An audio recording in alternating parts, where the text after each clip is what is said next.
You know what, that's not entirely true. I do have one client that generates $500,000 a year. She does not have a website. So you can, but it's going to be very challenging, and you have to have an extremely robust referral marketing strategy and very good word of mouth marketing in order for that to work, right?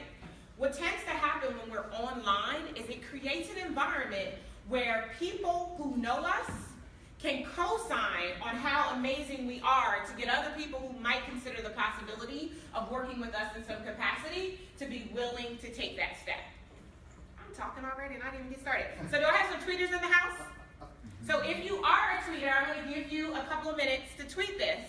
And while you do that, I'm going to talk a little bit about myself. I think my next slide talks about my background. So like many of you, my career started in corporate America. Do I have any corporate America breakouts, refugees, dropouts, whatever you might call yourself? Like, did you run screaming from the building? So I used to work for MBA America, which of course you guys know doesn't exist today. It's Bank of America today. And I had a blast working for MBA. It was my first job right out of college.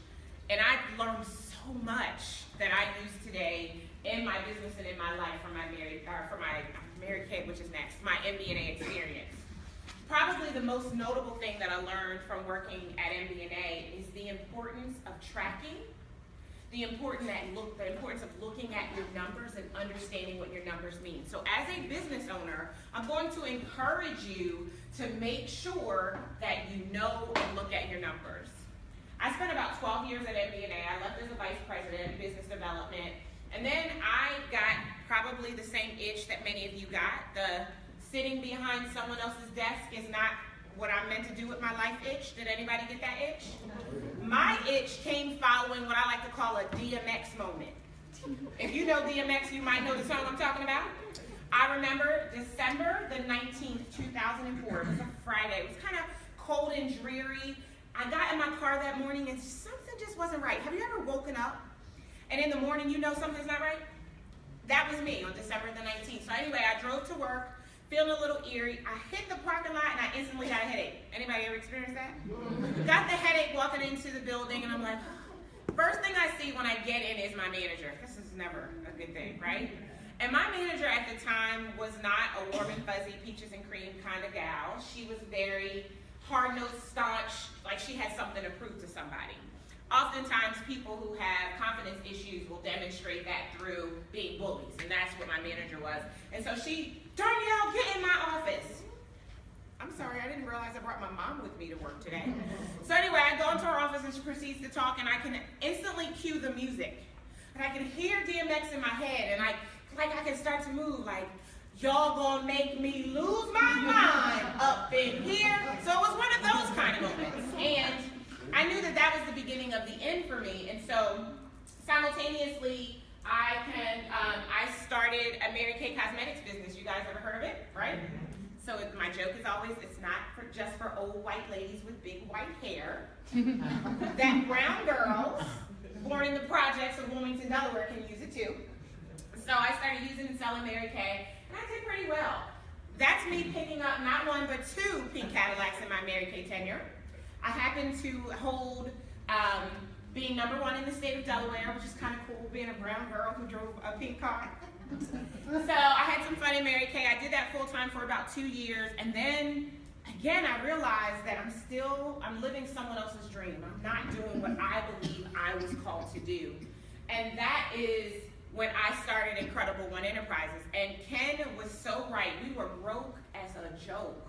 Okay, first and foremost, I didn't know anything about writing a business plan because the business I worked in before had a business model and a plan. You just did what they told you to do, right? So I just jumped out there and was like, James, I'm here. And it was like crickets because nobody knew who I was. Nobody knew what I did. And so for the first year in our business, we really struggled, like less than $25,000.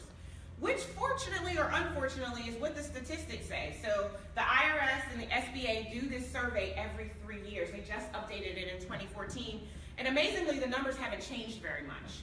Basically, 89.19% of non-employer entities or solopreneurs, that's most of us in this room, are making less than $100,000 a year in gross receipts.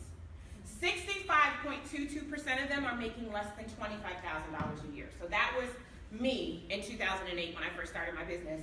I was afforded an amazing opportunity. I still don't know how they found me, but I had the opportunity to go and work for an SBA-funded organization, the Delaware Center for Women's Entrepreneurship, which at that point in time was housed at the YWCA Delaware. And so for 2 years, I ran the Women's Business Center, and that's how I met Ken.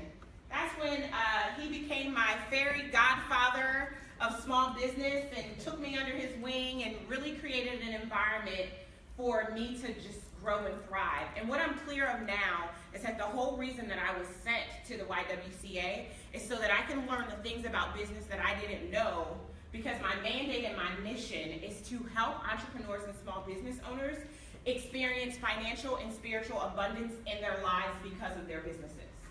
See, I am of the belief that by deciding, because it is a decision, right, to fully step into who you are and your purpose, that purpose is designed to help other people experience life better. And if you are going to start your own business, is there anybody in here who wants to start their own business and struggle? Let me see your hand. None of us do, right? We want to start our own business to kick through that glass ceiling, to create an environment for wealth for our families and for our communities. We want to profitably impact the world, yes? But many of us don't. So I carry on the mantle that this is what I was created to do, to create a business that would support you to do what you need to do to experience wealth, but not just financially, but also spiritually. I'm not going to preach, I'm not going to pass the collection plate, but I am going to tell you that there is something greater than us that needs to be at work in your business if you really want to experience business at the next level. I'm done with it, we can move on.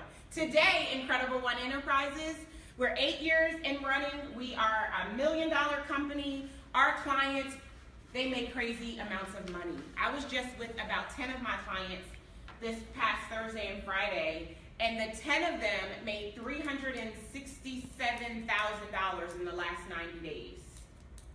So when you think about those, and they're solopreneurs, right? So when you think about those statistics, 65% of people aren't making $25,000.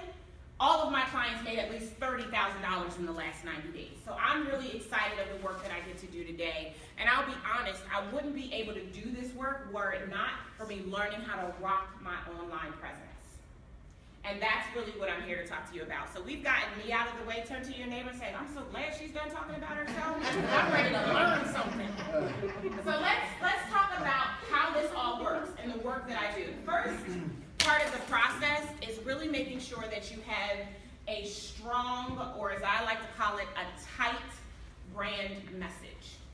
Because your message is how you get known. If I say just do it, what do you guys say? Nike. Why? How do you know that? Because Nike has taken the time consistently, everybody say consistently. Nike has taken the time consistently to share that very clear message in the marketplace. Most of you are not doing the same thing. If you are, and we'll talk about social media and online marketing since we're here at the e-commerce training, it just makes sense. If you are not sharing the same message every single day, you're not doing it with consistency and people won't know who you are. That's the first part of the process. The second part of the process is your marketing. Marketing is how you get found. So the goal is not for you to go knocking door to door, hey, you want to be my client? The goal is to share an amazing message to a clear problem that you know your ideal clients have, and to show up consistently with that message so that people can rise up and say, Nina, I need you. Right? So that's the second part of the process. Comprising here, and I'm going to show you a slide later that has about 40 different ways any of us could be marketing. I'm not going to suggest that you try to use all 40, because I don't believe that, although there are a lot of people out there who believe that entrepreneurs should hustle and grind, Darnyelle Antoinette does not believe that. I believe that we need systems, and we need to find a way to create an end to our day. It's one of my favorite Stephen Coveyisms. The third part of the process is your sales, right? It all boils down to the money. Mary Kay Ash is known for saying, Ken reminded me last week on LinkedIn, nothing happens until somebody sells something. You don't even have a business until you've taken money. So we have to make sure we understand that part of the process. The fourth part of the process is your overall operations. What are the things that you're doing consistently that can be duplicated by other members of your team or software and systems so that you can make success both predictable and not work so hard in your business enterprise? And then the last, for those of you who have a team or desire to have a team, is your talent. Who are you going to choose? Because those people, they're the ones who have the potential to give you the competitive edge as you build your business. So this, ladies and gentlemen, this is the process. This is the overarching theme of what we're going to talk about during my time with you, about how to really rock your online presence and how each of these things really filters into it in a way that creates an environment for you to be extremely successful. Am I in the room with anybody who wants to be extremely successful? Yeah. I always just like to check just to make sure. Okay, sometimes when I'm doing the slides, so let me just sidebar tell you this. So